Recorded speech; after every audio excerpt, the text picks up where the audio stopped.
Welcome, welcome, welcome. Thank you so much for joining us for Empowerment Today.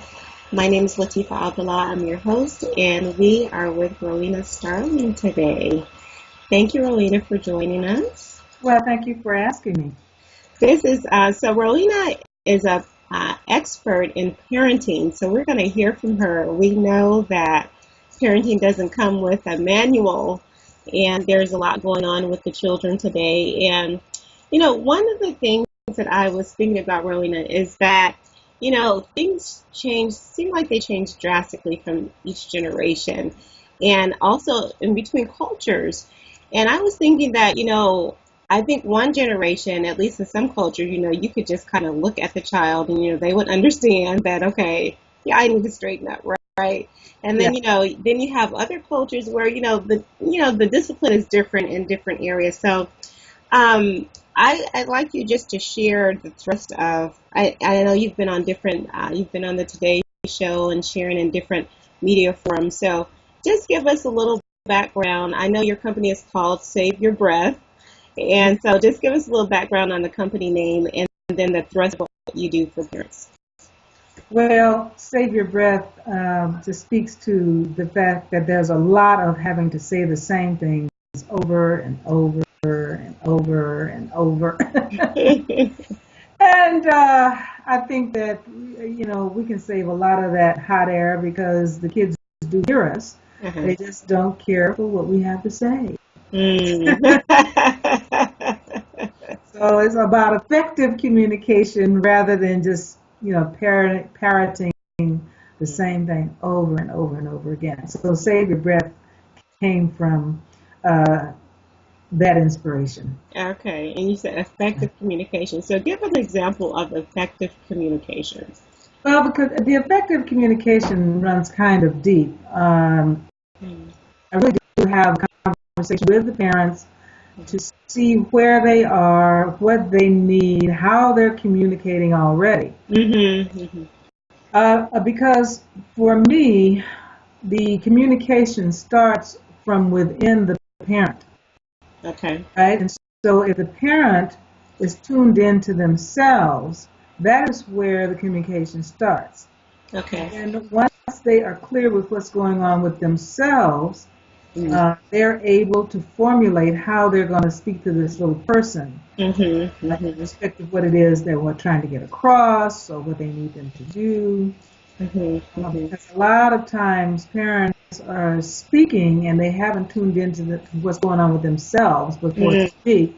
And so their communication is not effective because it's not coming from a solid place, a rooted place. Oh, that's really good. That's really good. Yeah, that I hadn't thought about that. Because sometimes you see it's like a reaction as opposed to like a response. Exactly. And so I guess if you haven't dealt with your own issues, then maybe you're kind of like putting that on the child when in your communication. You're putting it on the child. The child doesn't understand it because the child hasn't gotten there yet.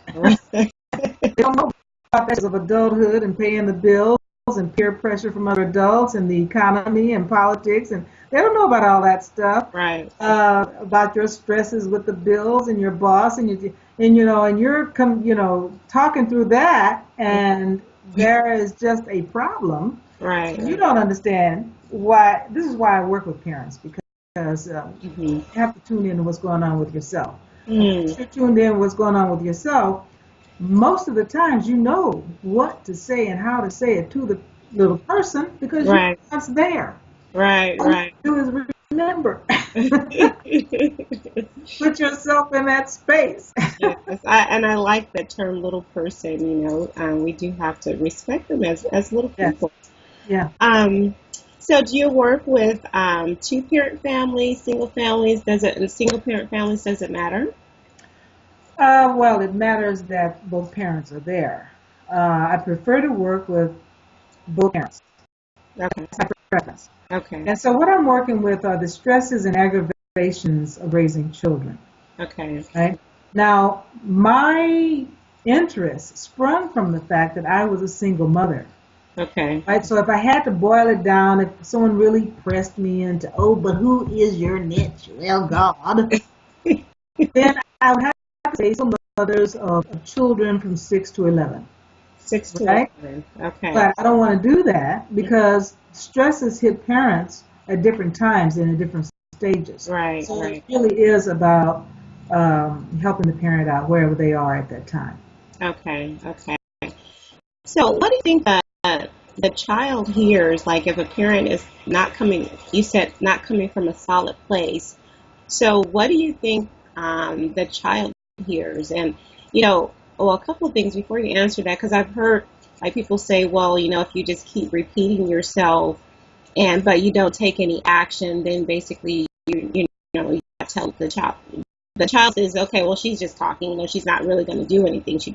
But what do you think a child hears? Like if you're not coming from a solid place and you have to just keep repeating yourself. The child hears the emotion. Mm. Mm. The child hears what you're feeling. Okay. They're not hearing the clear communication of what you're trying to have them do or learn necessarily. They are hearing what you're feeling.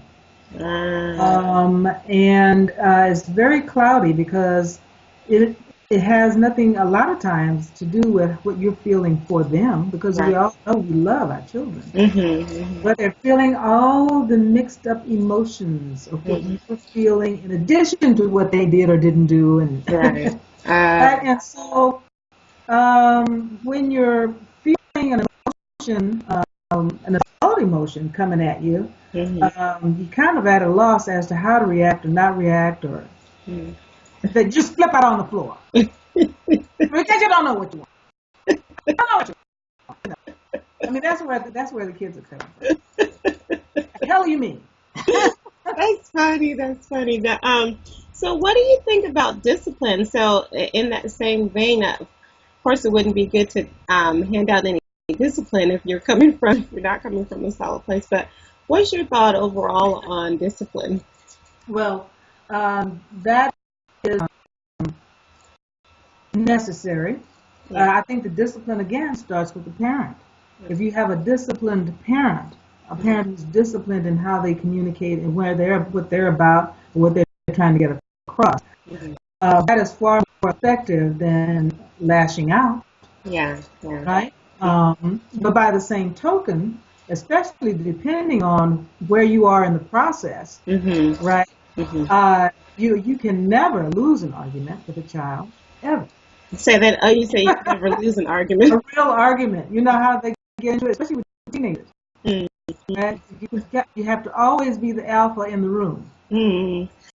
Well, what do you think? Because I think there's a one generation where it was just, you do it because I said to do it, and there was really no conversation. But there is a generation like, no, I need you to explain, why, but in certain generations, like, there's no why, it's because I said to do it, but certain generations, well, no, I need you to communicate and tell me why. So what's your thought about, I think my thought is that each child is different, and each has a different personality, so you can't necessarily treat each one, it's not like a cookie cutter type thing, but what's your thought about that?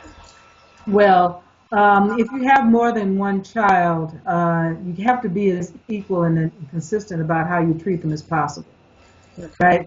So you cookie cutter to that extent.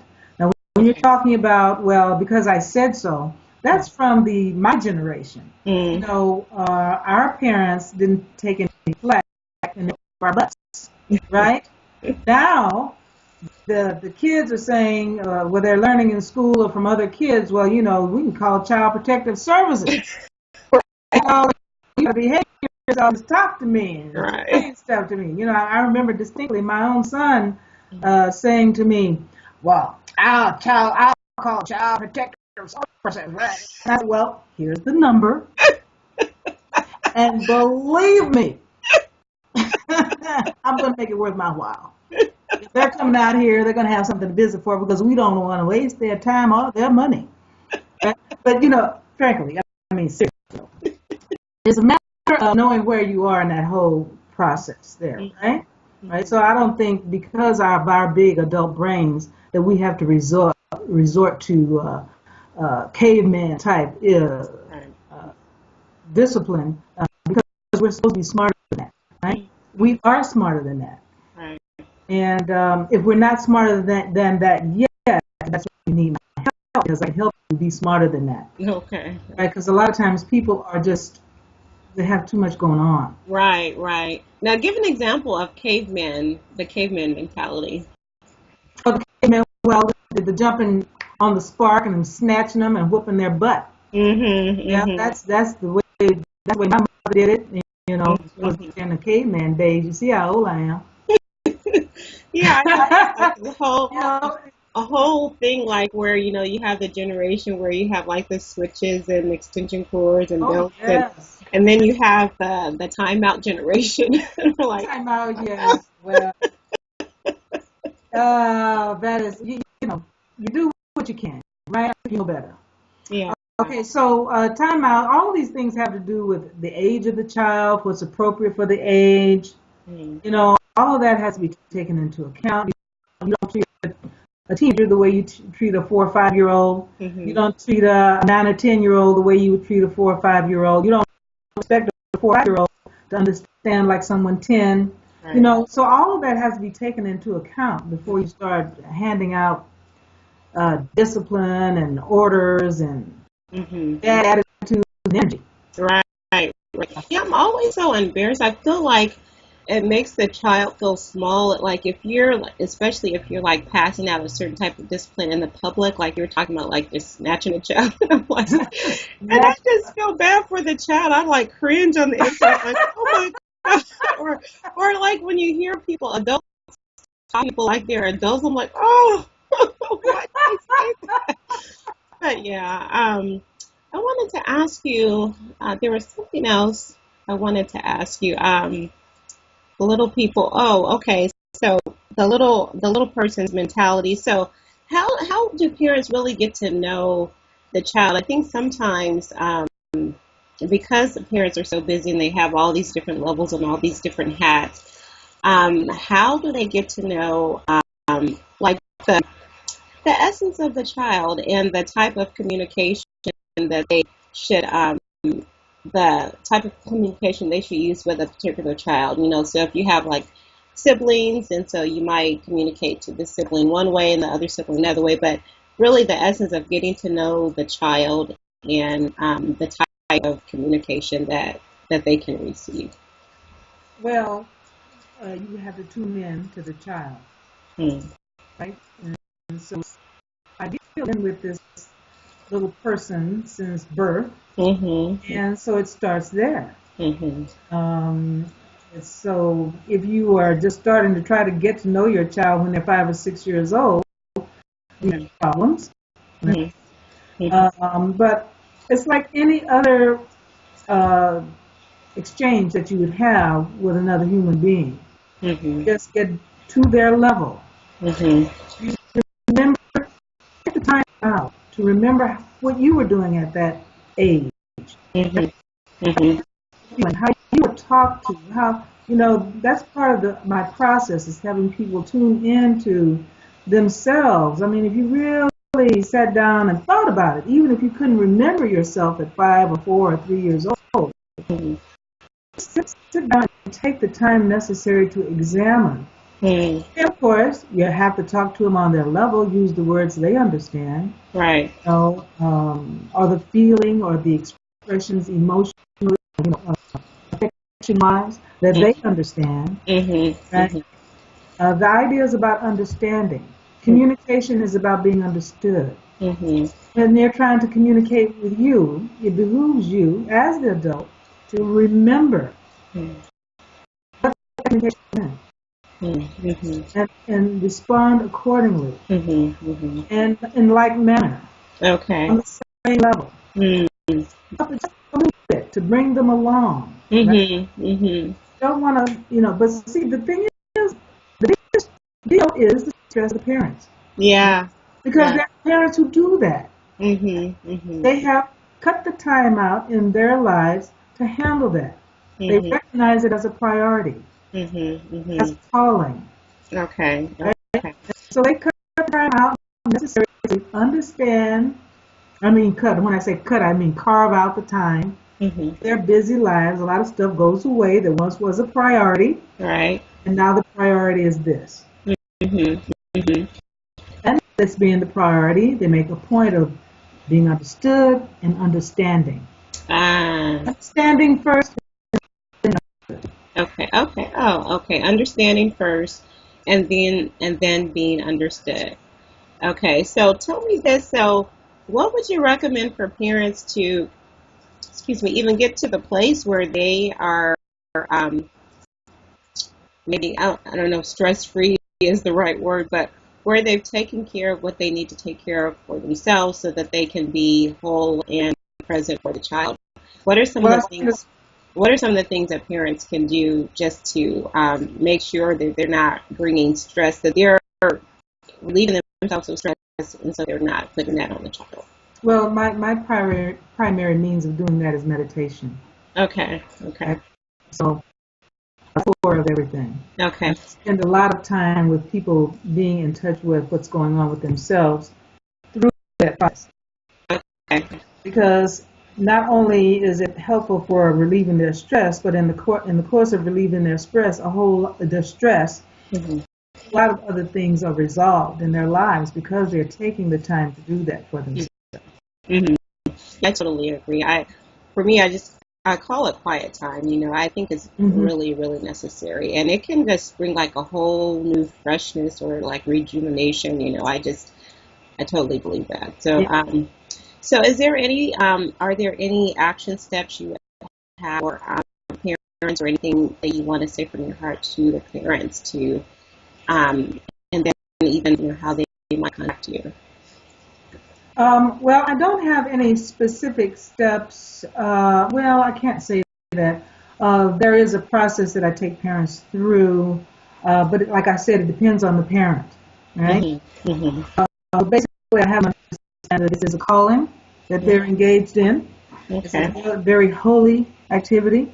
Then I have them understand that they're growing a child, and then they're growing the money alongside of the child. Okay. That money and that planning for college hasn't happened. The child is an infant, because money grows very much in the same way that a child does over time. And then there's the discipline and the respect that have to be addressed.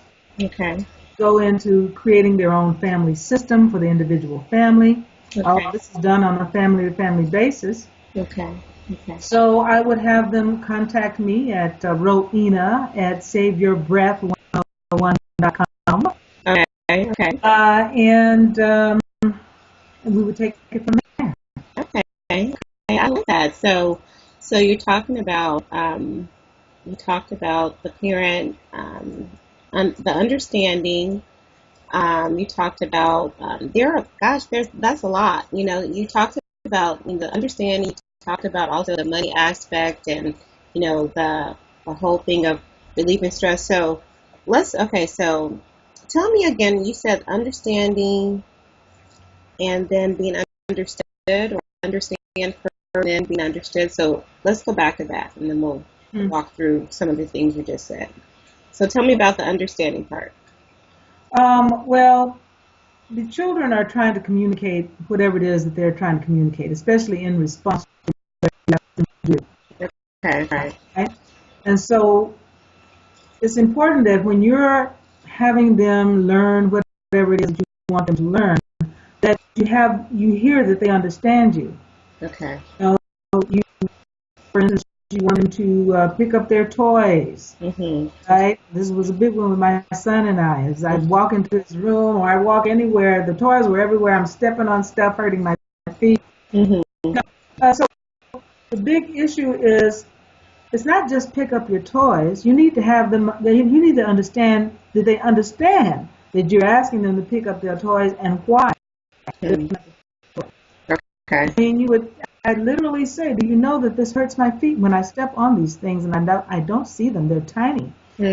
How would you like me to step on you? So do you want me to make your conversation? Mhm. And then after you have this, and then you ask them to repeat back to you what it is you're asking them to do, why you're asking, and why it's important. Okay. Right? Okay. And see, once they get that, then it's easier for them to remember in the first place. Okay.